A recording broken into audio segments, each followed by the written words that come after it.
আল্লাহ তাআলা আপনাকে আমাকে তিন প্রকার আমানত দিয়েছেন। প্রথম প্রকার, আল্লাহ তাআলা এই দেহের মাঝে, শরীরের মাঝে আপনাকে আমাকে কিছু অঙ্গ প্রত্যঙ্গ দিয়েছেন, যেগুলো মালিক আপনাকে আমাকে আমানত হিসাবে দিয়েছেন। দুই নাম্বার, আল্লাহ তাআলা ঘরের মাঝে আপনাকে আমাকে কিছু আমানতকারী দিয়েছেন, অর্থাৎ আপনার সন্তান সন্ততি, আপনার স্ত্রী আপনার কাছে আমানত। তিন নাম্বার, আল্লাহ তাআলা কোরআনের মতো কিতাব আমানত হিসাবে আপনার আমার উপর দিয়েছেন। আল্লাহ তাআলা প্রথমে যে কথাটা বললাম, আল্লাহ তাআলা মানব জাতিকে, আদম সন্তানদেরকে সবচেয়ে বেশি ইজ্জত দিয়েছেন, সম্মানিত করেছেন।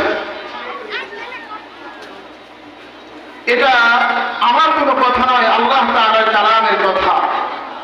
সূরা বনী ইসরাঈলের মাঝে আল্লাহ তাআলা বলেন, ওয়ালাকাদ কাররামনা বানী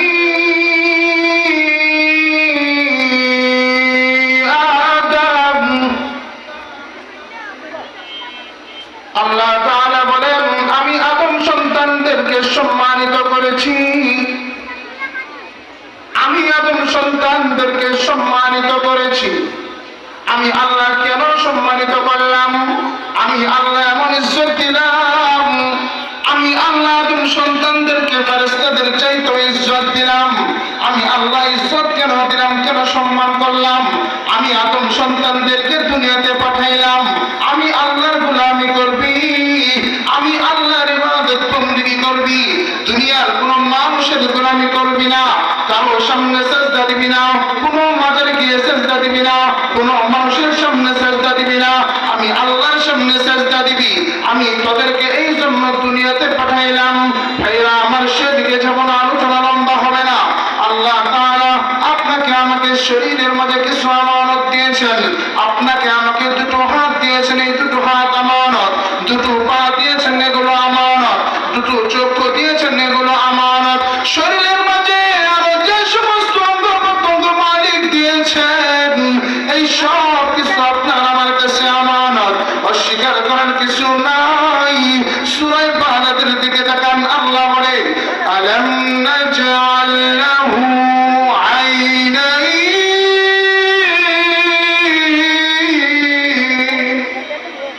আল্লাহ বলে, বান্দা, ও বান্দা, তোকে দুটো চক্ষু দান করলাম। কেন চক্ষু দিলাম জানিস নি? ওরে বান্দা শুন, কেন তোকে দুটো চক্ষু দিলাম? এই চক্ষু তো আমি এমনি দেই নাই। এই চক্ষু দিয়া গুনাহ করার জন্য আমি তোকে দেই নাই। আমি তোকে চক্ষু দিলাম, ওরে বান্দা, এই চক্ষু দুটো দিয়ে আমি আল্লাহর কোরআনগুলোকে খুলে খুলে দেখবি। আমি আল্লাহর কোরআনে কারীমকে তিলাওয়াত করবি, অক্ষরগুলো দেখবি। দেখবি বান্দা, ও বান্দা, পড়তে জানিস না বান্দা, অক্ষরগুলো দেখবি। হাত ঘোরাবি, হাত ঘোরাবি, হাত ঘোরাইতে থাকবি, ঘোরাইতে থাকবি। আমি আল্লাহ তোর আমলনামায় নেকি আর নেকি দিতে থাকবো। আমি এই জন্য তোকে চক্ষু দিলাম। আমি তোকে অন্য কোনো কিছুর জন্য চক্ষু দেই নাই। এই চক্ষু দুটো আল্লাহ আমানত দিয়েছে। পরবর্তী আয়াতে আল্লাহ বলে, ওয়ালিসানান ওয়া শাফাতাইন। আল্লাহ কই, বান্দা, তোকে একটা জবান দিলাম। বান্দা, ওই কেন জবান দিলাম? ওরে বান্দা, একটু তাকে একটা জিহ্বা দিলাম। এত ছোট একটা জিহ্বা, কিন্তু বাক শক্তি দান করলাম, কথা বলতে পারিস। কুকুরকে কত বড় জিহ্বা আমি আল্লাহ দিলাম বান্দা, কিন্তু বাক শক্তি দেই নাই, কুকুর কথা বলতে পারে না। তোকে আমি আল্লাহ দিলাম, বাক শক্তি দিলাম। কেন দিলাম জানিস নি? তোকে আমি আল্লাহ এর জন্য বাক শক্তি দিলাম বান্দা। এই জবান দিয়ে আমি আল্লাহর কালাম তিলাওয়াত করবি। এই জবান দিয়ে আমি পয়গম্বর দুরূদ শরীফ পড়বি। এই জবান দিয়ে আমি আল্লাহর জিকির করবি। আল্লাহ আল্লাহ আল্লাহ, আমি আল্লাহকে ডাক দিবি। দুনিয়ায় পেরেশানিতে আসিস, আমি আল্লাহকে ডাক দিবি। অবাক কোনটার মাঝে আসিস, আমি আল্লাহকে ডাক দিবি।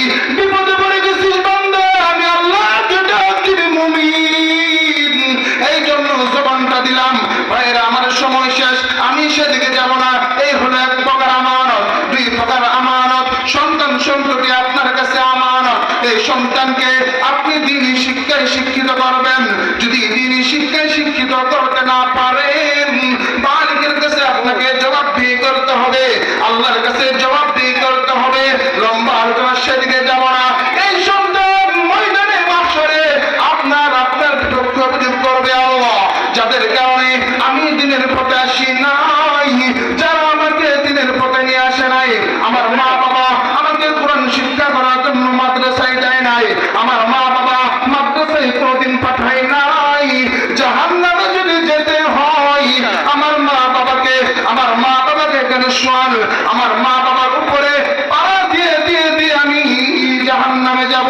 এই জন্য আপনার সন্তান আপনার কাছে আমানত। সন্তানকে এই সমস্ত দ্বীনি কওমি মাদ্রাসা জামিয়া আল-কোরিয়া তাহসিন রোডে পাঠাইতে হবে।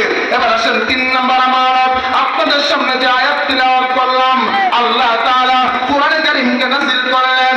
কোরআনকে নাযিল করার পর লম্বা আলোচনা, সেদিকে যেমন হুজুর চলে আসছে 2 মিনিট লম্বা আলোচনা। আল্লাহ কোরআনকে নাযিল করলেন। কোরআনকে নাযিল করে আমার আল্লাহ পাহাড়কে বলে, পাহাড় আমি একখানা কোরআন নাযিল করেছি পাহাড়, এই কোরআনটা আমি তোর কাছে আমানত রাখতে চাই। পাহাড় বলে, মালিক আমার দ্বারা আমানতের খেয়াল হয়ে যাবে, এত বড় আমানত আমি রক্ষা করতে পারবো না। আল্লাহ জমিনকে কয়, জমিন এত সুন্দর করে আমি তোকে বানাইলাম, সৃষ্টি করলাম, ও জমিন আমি একখানা কোরআন নাযিল করেছি, জমিন এই কোরআনটা তোর কাছে আমানত রাখতে চাই। এবার জমিন অস্বীকার করে, জমিন বলে আমার দ্বারা আমানতের খেয়ানত হয়ে যাবে। সর্বশেষ তাফসীর জালালাইনে আসছে, আল্লাহ তাআলা যখন আদম সন্তানকে বলে, আদম সন্তান অন্য কোনো কিছু চিন্তা করে নাই, পারবে কি পারবে না, আল্লাহ যেহেতু বলেছে সঙ্গে সঙ্গে এই আমানত গ্রহণ করে নিয়েছে।